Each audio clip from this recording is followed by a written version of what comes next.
이재명 대통령의 출근길 경호교통 통제가 대폭 간소화될 전망입니다.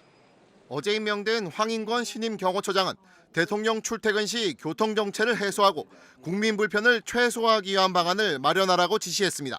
이 대통령이 어제 첫 출근하면서 교통 통제가 지나치다고 지적하자 후속 조치에 나선 걸로 보입니다.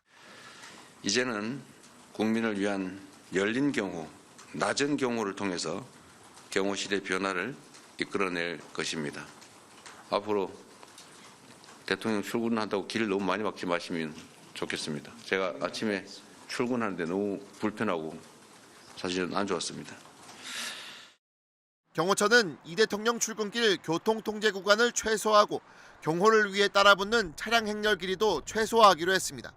또 대통령 차량 행렬이 운행하는 중에도 주변 차량의 통행을 최대한 보장해 정체 발생 가능성을 줄일 계획입니다. 이 대통령은 청와대 개보수 작업이 완료될 때까지는 당분간 용산 대통령실로 출근해 업무를 볼 계획입니다. 경호처는 앞으로도 대통령에 대한 절대 안전을 확보하는 가운데 과도한 통제는 지양하고 국민 불편을 최소화하겠다고 밝혔습니다. 지난해 11월 29일 오전 9시 2분 서울 한남동 대통령 관저를 출발한 차량 6대가 경찰의 교통통제 속에 4분 만에 용산 대통령실에 도착했습니다.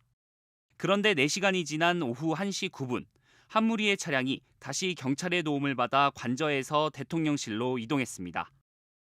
둘 중 하나는 가짜 출근인 셈인데 윤석열 대통령이 오전 9시에 출근했다면 똑같은 경호 차량이 오후에 다시 움직일 이유는 없습니다. 직원들끼리도 아까 그 차는 뭐야 그러면은 그건 가짜야 빈차야 왜 그런 건데 그러면 출근하는 척 하는 거지. 한겨레 신문은 지난해 11월 6일부터 한 달간 이처럼 위장 출근으로 의심되는 정황이 적어도 3차례 포착됐다고 보도했습니다.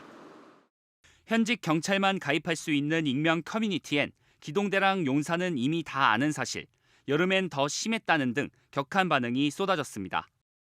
깡통 차량에 대한 가짜 경호를 경찰이 위장 제대로 부른다는 사실도 공개됐습니다. 경찰은 그러나 진상 파악 대신 오히려 취재기자를 입건해 속전속결 조사 하루 만에 검찰로 넘겼습니다.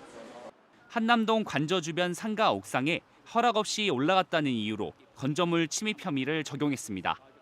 취재기자의 휴대폰 등 소지품을 수색하고 영웅놀이를 하고 싶은 거냐는 말까지 했다고 합니다. 거기로 왜 올라갔느냐, 기자놀이, 영웅놀이를 하고 싶은 거냐, 그 마음은 알겠는데 지금 이렇게 문제가 되면 나중에 결혼도 못한다, 이런 식의 이제 발언까지도 제가 들었었고. 사실상의 주거의 평온을 해쳤느냐가 제일 중요한데 취재 목적으로 들어간 행위에 대해서 건조물 침입을 적용해서 수사를 하는 거는 좀 부당하다라는 의견. 경찰은 건조물 침입 혐의가 명확해 절차대로 바로 검찰에 넘긴 것뿐이며 영웅놀이 같은 부적절한 말은 한 적이 없다는 입장입니다. 경찰은 앞서 윤 대통령의 군 골프장 라운딩을 취재한 또 다른 언론사 기자에 대해서도 건조물 침입 혐의로 조사하고 있습니다. MBC 뉴스 고병찬입니다.